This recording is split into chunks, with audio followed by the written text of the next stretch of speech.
अगर चंद्रशेखर आजाद को किसी भी कारण से कुछ हो गया, उसका समर्थन करने वाला, उसमें विश्वास आस्था रखने वाला वोट भारतीय जनता पार्टी के ताबूत में कील्ट हो गए। तो पहला परिवर्तन तो ये कि प्राइमरी स्कूल के मास्टर का बेटा है, चुनाव लड़ रहा है। वो चुनाव जिसमें चुनाव आयोग कह रहा है 95 लाख रुपए खर्च कर सकते हैं। एक वोट एक नोट, ये सिद्धांत मान्यवर काशीराम साहब ने दिया। जहां तमाम लोग धन के दम पर राजनीति कर रहे हैं, वहां हम संघर्ष के दम पर राजनीति कर रहे हैं। और आज आपने देखा कि आपके सामने किस तरह से एक तरह से पैसे की बरसात ही हुई। और वो छोटा भाई आपका मन से तमाम तरह की बातें करता है, ये क्या है? नादान है। तो चंद्रशेखर आजाद तो संघर्ष करके आया है, जमीन से आया है, लाठियां खा के, मुकदमे झेल के, मेरे पैरों के नाखून तक खींच ले गए, मेरे दांत तक तोड़ दे गए, मेरी रीढ़ की हड्डी में गैप है, इतनी लाठियां मेरे ऊपर पड़ी। हमने पाल समाज का सम्मेलन किया, प्रजापति समाज का समर्थन हासिल किया, हमने कश्यप समाज का, सैनी समाज का सम्मेलन, गुर्जर समाज का हमें 70-75-80% जो समर्थन हासिल है। जो पहलवान बेटियों के सम्मान की लड़ाई थी, जिसमें मैंने जान की बाजी तक लगाई, जिसके बाद मेरे ऊपर गोली भी चलाई गई, तो मैं लिख के देता हूं कि जाट समाज का बहुत बड़ा समर्थन जो है वो हमारे साथ है। और कौन चाहता था कि समझौता ना हो, मैं या वो लोग? वो नहीं चाहते कि दलित राजनीति में कोई नया आदमी खड़ा हो, कि कितने भी जोड़ लगा लें, कितने भी साजिशें कर लें, कितने भी अफवाह फैला लें, कुछ भी कर लें, इस बार नहीं छोड़ने वाले।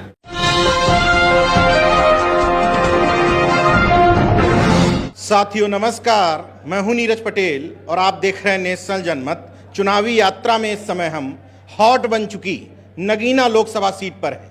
हॉट क्यों बनी है? ये जो शख्स मेरे साथ हैं, चंद्रशेखर आजाद, इन्होंने जब से यहां दावेदारी पेश की तब से नगीना पूरे देश में जाना जाने लगा है। मैंने अभी वाल्मीकि सम्मेलन देखा, आपका कवर करने आया था। तमाम चुनावी रैलियों में जाओ तो आरोप लगते हैं कि पैसे दे के बुलाया या कोई और लालच दे करके बुलाया। मंच पर मैं देख रहा था कि लोग उल्टा आपको कुछ सहयोग करने की कोशिश कर रहे हैं। कोई 11,000 दे रहा, 21,000 दे रहा, 51,000 दे रहा। ये क्या जादू है? देखो, वो जो विश्वास भीम आर्मी के 10 साल के संघर्ष में पैदा हुआ, 2014 से लेकर 2024, और जो आज़ाद समाज पार्टी के लोगों ने जो संघर्ष किया, ये उसका परिणाम है। जो विश्वास और प्रेम समाज में संघर्ष से पैदा हुआ। एक होता है कि आप चुनाव लड़ने आए और चुनाव लड़के आप रुकेंगे जाएंगे, किसी को पता नहीं, लेकिन एक ये लोगों के अंदर संदेश है कि चंद्रशेखर आज़ाद ने तो अपना पूरा जीवन ही हमारे लिए समर्पित कर दिया, तो उसकी आवाज़ उठाना, उसके हाथों को मजबूत करना हमारी जिम्मेदारी। तो समाज जिम्मेदारी समझ रहा है। जैसा आपने कहा कि भाई लोग पैसे दे के लोग बुलाते, और आज आपने देखा कि आपके सामने किस तरह से एक तरह से पैसे की बरसात ही हुई। ये समझिए 2-3 दिन के तेल का खर्चा जो है सभी गाड़ियों का निकल जाएगा, इस तरह की जो व्यवस्था की। और ये सभी जगह हो रहा है। जैसे किसान सम्मेलन, उन्होंने भी इस तरह से पैसे की मदद की। और कल भी जो है हल्दौर में बहुत सारे लोगों ने, सभी जातियों के लोगों ने समर्थन दिया भाजपा की नीतियों के खिलाफ। तो ये जो समर्थन है, ये समर्थन एक नए भविष्य के लिए, एक नई उम्मीद का जो है किरण यहाँ से जारी कर रहा है। और इसका लाभ जो है ना, आने वाले कल में उत्तर प्रदेश और देश को भी मिलेगा। कांसीराम साहब जो राजनीति करते थे वोट और नोट की, कि एक वोट एक नोट, मैंने देखा कि कई जगह केतली रख करके महिलाओं ने भी सहयोग किया। तो क्या वो दौर फिर से एक नई राजनीति की इबारत आप लिखने जा रहे हैं कि एक प्राइमरी मास्टर का लड़का भी राजनीति में? इसमें 2 चीज़ें। पहली बात ये कि बाबा साहब अम्बेडकर ने संविधान को सौंपते हुए भाषण दिया था कि आज हम विरोधाभास की ज़िंदगी में कदम रख रहे हैं। राजनीति में 1 वोट 1 वैल्यू, राजनीति में तो हम लोग बराबर आ जाएंगे, लेकिन जब तक जो देश में व्याप्त है सामाजिक गैर बराबरी जाति के आधार पर, और जो आर्थिक गैर बराबरी है, जब तक वो खत्म नहीं होगी तो राजनीतिक लोकतंत्र, सामाजिक लोकतंत्र नहीं बनेगा। यानी कि राजनीतिक लोकतंत्र में पैसे वाले लोग ही चुनाव लड़ेंगे, आगे बढ़ेंगे और उनको अवसर मिलेंगे, गरीब आदमी नहीं बढ़ पाएगा। आज हम ये देखते हैं तमाम तरह से जो चुनाव लड़ने आता है उसकी करोड़ों की संपत्ति, अरबों की संपत्ति, इस तरह के तमाम दावे और वो होते हैं। तो इसका मतलब बहुत कम लोग हैं जो गरीब लोग हिम्मत जुटा पाते हैं। तो पहला परिवर्तन तो ये कि प्राइमरी स्कूल के मास्टर का बेटा, हेड मास्टर का बेटा चुनाव लड़ रहा है। वो चुनाव जिसमें चुनाव आयोग कह रहा है 95 लाख रुपए खर्च कर सकते हैं। दूसरा, एक वोट एक नोट, ये सिद्धांत मान्यवर काशीराम साहब ने दिया। जहां तमाम लोग धन के दम पर राजनीति कर रहे हैं, वहां हम संघर्ष के दम पर राजनीति कर रहे हैं। और मान्यवर काशीराम साहब कहते हैं जो सहारा देगा वो इशारा भी देगा। लोग पूंजीपतियों से, करोड़पतियों से, उद्योगपतियों से चंदा लेते हैं, उनके फिर बाद में कामयाब होने के बाद उनके इशारों पे काम करते हैं। हम जिनसे आर्थिक मदद ले रहे हैं सहयोग के रूप में, हम उनके इशारे पे काम करना चाहते हैं, इस आंदोलन को उनके लिए आगे बढ़ाना चाहते हैं। तो इसलिए हमने अपील की है कि जो वोट दे, जो नोट दे, वोट दे वो नोट भी दे। तो एक बड़ा सहयोग मिला। लेकिन बाद में क्या हुआ नॉमिनेशन के बाद ही चुनाव आयोग की तरफ से गाइडलाइन हमें मिली कि भाई आप जो है ऑनलाइन तो पैसे ले सकते हैं, ऑफलाइन नहीं ले सकते। तो हम तो ऑफलाइन का भी हिसाब देंगे, ऑनलाइन का भी हिसाब देंगे। और ये बड़ा आनंद में है कि बहुत सारे खर्चे बाहर से बाहर निकल जा रहे हैं, उसके लिए किसी आगे किसी की तरफ देखना नहीं पड़ रहा है। एक युवा नेता को आप भाई बताते हैं, कहते हैं कि मैं कहूँगा कि लोग रैलियों में, उनकी रैली में जाएं ताकि भीड़ बढ़े, और वो छोटा भाई आपका मन से तमाम तरह की बातें करता है, ये क्या है? नादान है। बड़े भाई का काम होता है छोटे भाई की गलतियों को माफ़ करना। बड़े भाई को दिल हमेशा बड़ा ही रखना चाहिए। जब वो मेरे जितने समझदार हो जाएंगे तो शायद गलतियाँ कम करें। अभी बहुत समय लगा सीखने में। अभी धूल कहाँ देखी है, अभी टूटी हुई गलियाँ कहाँ देखी है। अभी तो सब कुछ आसान हुआ है। बहन जी के संघर्ष से सब कुछ आसानी से मिल गया है। जब सड़क पर जाके लोगों के बीच कहाँ, अभी खून कहाँ देखा है। मैं अभी 3 दिन पहले था, मैं रास्ते में आया तो एक्सीडेंट हो गया। सब लोग खड़े तमाशा देख रहे थे। उसकी टांग, एक टांग कटी हुई थी, एक टांग बिल्कुल कट गई दूसरी, और ऐसे मांस सारे सड़क पर फैला हुआ था। सब देख रहे, पुलिस भी खड़ी देख रही थी। हमने तत्काल में और विवेक सैन ने गाड़ी रोकी, अपने गले का गमछा उसके ऊपर डाला, उसको बगल में भरा, कपड़े भी ख़राब हो गए पूरे, उसको अस्पताल लेके गए। वहाँ इलाज नहीं मिला, डॉक्टर से लड़ाई लड़ी। दुख ये है कि हम उसको बचा नहीं पाए क्योंकि यहाँ अच्छे हॉस्पिटल नहीं है। बाद में पता लगा कि उस लड़के का नाम था सौरभ चौहान।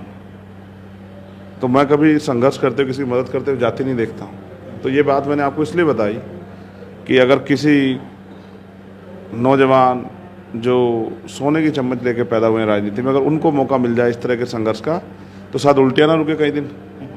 तो चंद्रशेखर आया तो संघर्ष करके आया, ज़मीन से आया, लाठियाँ खा के, मुकदमे झेल के, मेरे पैरों के नाखून तक खींच ले गए, मेरे दांत तक तोड़ दे गए, मेरी रीढ़ की हड्डी में गैप है, इतनी लाठियाँ मेरे ऊपर पड़ी। और 500 से ज़्यादा दिन एक बार है मैंने 10x6 की कोठरी में बिताए हैं। मैं किसी को बुरा नहीं कहता, अच्छा है वो जो भी कुछ कर रहे हैं, बहुत सोच समझ कर रहे हैं। उनको लगता है मुझे नीचा दिखा के वो उनका सम्मान बढ़ेगा। इसके पीछे मुझे 2 कारण लगते हैं। पहला ये कि मुझे नीचा दिखा के वो मेरा मनोबल गिराना चाहते हैं, समाज में मेरी क्रेडिबिलिटी कमज़ोर करना चाहते हैं, आरोप लगा के झूठे।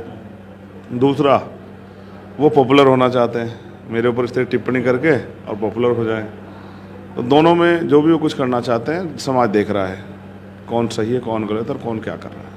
मैं 2 दिन से नगीना में हूँ, एक चीज़ समझने की कोशिश कर रहा हूँ। मैंने अपना एक परसेप्शन बनाया, लेकिन मैं आपसे समझता हूँ। लोग कह रहे हैं कि समाजवादी पार्टी का वोट, बहुजन समाज पार्टी का वोट और चंद्रशेखर आज़ाद का वोट लगभग सेम है। तो कौन सा वो बीजेपी का वोट है जो आप उस काट करके अपनी तरफ ला रहे हैं, जिससे आप प्लस की स्थिति में दिखाई दें? आज जो सम्मेलन हुआ, ये वोट हमेशा से भारतीय जनता पार्टी के सहयोग में जाता था, हमारे पुराने नेताओं की गलती की वजह से। और ये 50,000 से ज़्यादा वोट है। फिर हमने पाल समाज का सम्मेलन किया, प्रजापति समाज का समर्थन हासिल किया, हमने कश्यप समाज का, सैनी समाज का सम्मेलन, गुर्जर समाज का हमें 70, 75, 80% जो समर्थन हासिल है। उसके साथ कल तो ऐतिहासिक ये था कि त्यागी समाज का, चौहान समाज का जो है समर्थन, और ये बड़ा आश्चर्यजनक था। लेकिन मैंने उनसे बात की तो उन्होंने मुझसे कहा कि देखो चंद्रशेखर, हम आपको सुनते हैं, हम आपकी बात को समझते हैं। आप जो लड़ाई लड़ रहे हैं अपने लोगों को ऊपर उठाने की, वो किसी को गिराने की लड़ाई नहीं है। और आपको हम देखते हैं संघर्ष करते हुए, आप जाति धर्म नहीं देखते, तो हम आपके साथ हैं। मैं तो सोच रहा था पता नहीं वो लोग मुझे वोट करेंगे नहीं करेंगे, लेकिन मुझे वोट देख के बड़ी खुशी हुई कि उन्होंने कहा जब हमारे बूथ खुलेंगे तो आप देख लेना कि जहाँ आपका बेस वोट नहीं है, जहाँ और समाज जो आपको देता है उनका वोट नहीं, और जहाँ हमारे वोट है हम आपको दिखाएंगे कितना समर्थन हम लोग आपको देते हैं। हम चाहते हैं कि मजबूत नेता खड़ा हो जो पार्लियामेंट में जाके क्षेत्र के लिए काम करे। हमने कई मेंबर ऑफ पार्लियामेंट बनाए, किसी ने पलट के भी देखा, हमें आपके ऊपर भरोसा है। जाट समाज के बीच में आपने काफ़ी काम किया, उसी दौरान गोलीकांड भी हुआ। किसान सम्मेलन अभी मैंने देखा, जाट समाज का किस तरह का समर्थन है आपके साथ? देखिए, किसान सम्मेलन बड़े पैमाने पे उसमें जाट समाज के लोग ही थे। सिख समाज का बहुत बड़ा सहयोग वाहिगुरु जी कृपा की हमें मिल रहा है। और क्योंकि हमने किसानों के साथ 13 महीने मोर्चे पर लड़ाई लड़ी, और अभी भी जब किसानों पर गोली करी तो मैंने उनको बताया सरकार को कि इनको अकेला ना समझा जाए, बिल्कुल हम इनके साथ हैं। वहीं जो पहलवान बेटियों के सम्मान की लड़ाई थी, जिसमें मैंने जान की बाजी तक लगाई, जिसके बाद मेरे ऊपर गोली भी चलाई गई, तो मैं लिख के देता हूं कि जाट समाज का बहुत बड़ा समर्थन जो है वो हमारे साथ है। और आप समर्थन समझ रहे, आशीर्वाद और सहयोग, धन, तन, मन और धन, तीनों चीज़ से। और मैं विश्वास से कहता हूं जिस दिन परिणाम आएगा, मैं घमंड से नहीं कह रहा हूं, 70% से प्लस में हम होंगे और बाकी में सारे होंगे। अब एक आरोप जो विपक्ष की तरफ से सुगबुगाहट शुरू हो रही है कि चंद्रशेखर को 22+ श्रेणी सुरक्षा क्यों मिल गई? मेरा सवाल ये है कि क्या वायु श्रेणी की सुरक्षा मिलने वाला मैं पहला आदमी हूँ? मुझसे पहले तो बहन जी के भतीजे को मिली, तो अब ये तो शक के घेरे में दोनों लोग आ जाते हैं। रही बात विपक्ष का, कोई एक नेता बताओ जिसके लिए सुरक्षा नहीं है। अब सवाल ये नीज भाई कि सुरक्षा किसे दी जाती है? उसको, जहाँ तक मैं समझता हूँ, दो लोगों को सुरक्षा यहाँ मिलती है राजनीति में, उनका जिनका कद बढ़ रहा होता है, जिनके लिए शासन प्रशासन पहले महसूस कर लेता है इन एजेंसियाँ कि ये आदमी कामयाब हो रहा है, कल ये आदमी ताकतवर होने वाला है, तो इससे संबंध नहीं खराब करने हैं। और दूसरा उसको जिसकी जान को खतरा हो। मैं वो हूँ जिसके ऊपर गोली चली, और हमने, हमारे लोगों ने कितनी अपील की कि भाई हमारे नेता को सुरक्षित करो, क्योंकि हम भी टैक्स देते हैं बराबर का, हमें भी, हमारे नेता की भी सुरक्षा की जिम्मेदारी सरकार लेनी चाहिए। अभी 10-12 दिन पहले एक रिपोर्ट जो है, मैंने उसको सार्वजनिक किया और बताया मैंने सारे अधिकारियों को, देखो मेरे खिलाफ फिर से मेरी हत्या करने का प्रयास किया जा रहा है, और इसके एविडेंस मैंने दिया उनको। फिर 2 दिन पहले भी मेरे खिलाफ जो है एक ऑडियो वायरल हुई धमकी की, हम उसने पहले गोली चली थी बच गया, इस बार बचेगा नहीं। तो सवाल ये है कि चंद्रशेखर को कौन मारना चाहता है, किसकी राजनीतिक जमीन खिसक रही है जो चंद्रशेखर को मरवाना चाहते हैं, मारना चाहते हैं। दूसरी बात ये है कि मैंने सुरक्षा के लिए अपील की थी, आप जानते हैं, मैंने कोर्ट में भी गया, तो सरकार ने सुरक्षा दी, लेकिन उन्होंने इस पर लिखा कि ये परमानेंट नहीं है, कंडीशनल है कि आपके इलेक्शन तक। क्योंकि सरकार भी ये जानती है, इस बात को हम समझना चाहिए, पढ़े लिखे लोग हम, राजनीतिक लोग भी हैं, सरकार को पता है अगर चंद्रशेखर आजाद को किसी भी कारण से कुछ हो गया तो उसको, उसका समर्थन करने वाला, उसमें विश्वास आस्था रखने वाला वोट भारतीय जनता पार्टी के ताबूत में कील ठोक देगा। जैसे मोदी जी ने चुनाव से पहले आकर किसानों को 13 महीने किसानों के लिए कुछ नहीं बोले, 700 किसान से कुछ नहीं बोले, लेकिन बाद में हाथ जोड़कर माफ़ी मांगी, क्योंकि असेंबली चुनाव उत्तर प्रदेश का, पंजाब का, उत्तराखंड का आ गया था कि भाई मेरी सेवा में कोई कमी रह गई। तो वो राजनीतिक रूप से समझदार है, वो इनकी तरह नहीं है हमारे जो विपक्ष के लोग हैं कि एक सीट देते हुए भी, एक सीट में मदद करते हुए उनकी टांगें काँप गई। पिछली बार तो अखिलेश जी ने मेरे ऊपर आरोप लगा दिया कि भाई इनको किसी का फ़ोन आ गया था, मैं चुप रहा, ठीक है भाई, अब इस बार क्या आरोप लगाओगे? अच्छा, मैं वोटों का बिखराव भी नहीं कर रहा, मैं बहुत जगह लड़ भी नहीं रहा हूँ। आप देखो उत्तर प्रदेश सभी जिलों में संगठन है, मैं सभी जगह लड़ सकता हूँ, लेकिन फर्स्ट फेज में कहीं भी नहीं लड़ा, अभी सेकंड में भी ज़्यादा नहीं लड़ रहा हूँ। लेकिन जहाँ कार्यकर्ता लड़ना चाहेंगे, पार्टी तय कर लेगी तो वहाँ लड़ा जाएगा। लेकिन मैं आपसे कह रहा हूँ, कौन चाहता था कि समझौता ना हो, मैं या वो लोग?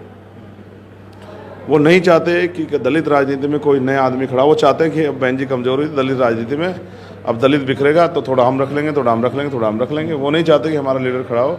आप सोचो, मेरे जैसे व्यक्ति पर गोली चली, किसने एक शब्द नहीं कहा, ना राज्यसभा में, ना लोकसभा, विधानसभा, विधान परिषद में, तो आप समझो आम दलित के लिए क्या बोलेंगे।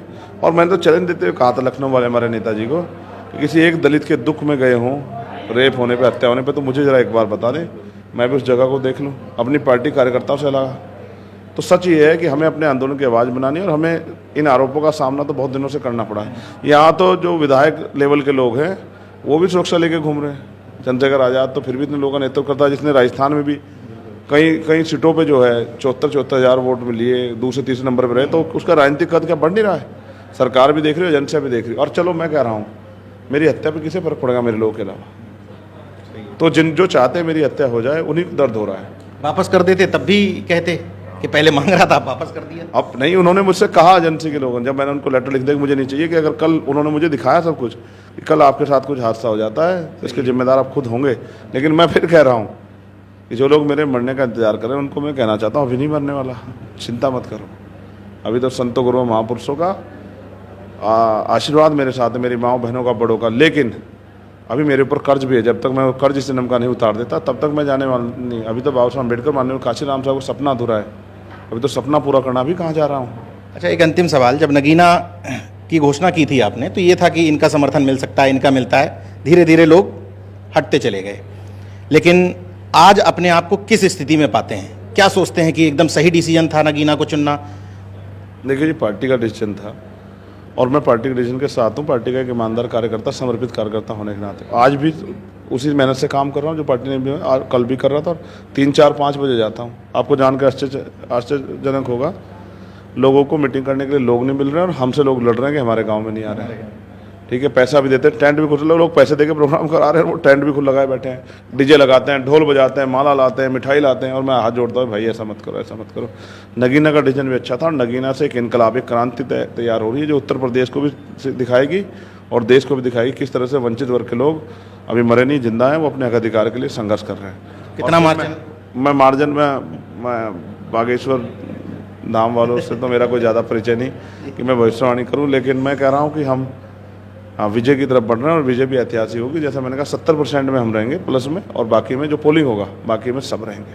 और फिर आपसे मैं कह रहा हूँ, जिन्होंने मेरा साथ छोड़ दिया उनके लिए भी मंगल कामनाएं, जो मेरा साथ दे रहे हैं उनके लिए भी मंगल कामनाएं, और सबको मेरा ये पैगाम है कि जब किसी को मेरी जरूरत पड़ेगी तो याद करना, चंद्रशेखर आज़ाद हमेशा आपके साथ खड़ा रहेगा, जो भी मेरी मदद चाहते हैं। अच्छा, इस माहौल में भी इतना धैर्य और इतना बड़ा दिल कैसे, कहाँ से लाते हैं? प्राइमरी स्कूल के मास्टर का बेटा हूँ, किसी उद्योगपति धन्ना सेठ कारोबारी का बेटा तो नहीं, किसी मुख्यमंत्री का बेटा भतीजा भी नहीं। तो धैर्य के अलावा, संघर्ष के अलावा, देखो बुद्ध ने कहा मध्यम मार्ग, तो धैर्य मेरा हथियार है। इस हथियार से बहुत सा लड़ाई जीती जा सकती है। मुझे गाली देना, मेरे ऊपर आरोप लगाना ये आसान है, मेरी तरह मेहनत करना समाज के लिए कठिन है। मैं तो नेताओं से भी उम्मीद कर रहा हूँ 1600 महीने जेल तो काटो, सारे आरोप आपके दूर ना हो जाए तो मुझे बताना। अभी तो एक मुकदमे में नेताजी जो है एक नोटिस पे टांगे कांप जाती है, कुछ करो तो सही। मैं तो वो हूँ जिसने 4 गोली खाई, फिर मुझे सुरक्षा मिली, तो क्यों दर्द हो रहा है आपको पेट में? आप चाहते थे कि ये आदमी सड़कों पर मर जाए, लेकिन अब आपको लग रहा है कि मरने वाला नहीं, ये तो आगे बढ़ने वाला है। असली बात है बूथ लेवल तक पूरी तैयारी है। आप समझिए 3 कमेटियाँ हैं बूथ पे, 3 एक भीम आर्मी की, एक आज़ाद समाज पार्टी की, एक भाईचारा कमेटी, 3 कमेटियाँ हैं। चुनाव को इस तरह से बांधा है कि कितने भी जोड़ लगा लें, कितने भी साजिशें कर लें, कितना भी अफवाह फैला लें, कुछ भी कर लें, इस बार नहीं छोड़ने वाले। और ये पहला चुनाव है जो पूरी हिम्मत से लड़ा जा रहा है, कार्यकर्ता पूरी ताकत से लड़ रहे हैं, कार्यकर्ता सीख रहे हैं। हमने देश भर के जो सीनियर लोग हैं उनको इसलिए बुलाया कि वो चुनाव लड़ना सीखें, आगे उनको चुनाव लड़ने, पार्टी को आगे बढ़ाना है। आज सीखेंगे तो कल अपने यहाँ चुनाव लड़ा पाएंगे। चंद्रशेखर आजाद जी पूरी तरीके से आत्मविश्वास में हैं। 4 जून ये तय करेगा क्या नगीना इसी तरीके से देश के लोगों के बीच में संदेश दे पाएगी कि धनबल और बाहुबल के बिना भी चुनाव जीता जा सकता है। देखते रहिए नेशनल जनमत, जागरूक और सजग बने रहिए। जय विज्ञान, जय संविधान, जय लोकतंत्र। धन्यवाद। आपका भी धन्यवाद, और आपके दर्शकों से भी अपील कि अगर आप नगीना लोकसभा में कहीं रहते हैं, नेटौर में, नूरपुर में, नजीबाबाद में, धामपुर में, नगीना में, तो वोट फॉर केतली को वोट करें और चंद्रशेखर आज़ाद को लड़ाई लड़ने का मौका दें, अपनी सेवा करने का मौका दें। और फिर आप देखें कि किस तरह प्राइमरी स्कूल के मास्टर का बेटा आपकी सेवा करता है, आपके क्षेत्र में विकास के लिए कार्य करता, आपकी आवाज़ बनता है, नगीना स्तर पे भी, देश स्तर पे भी।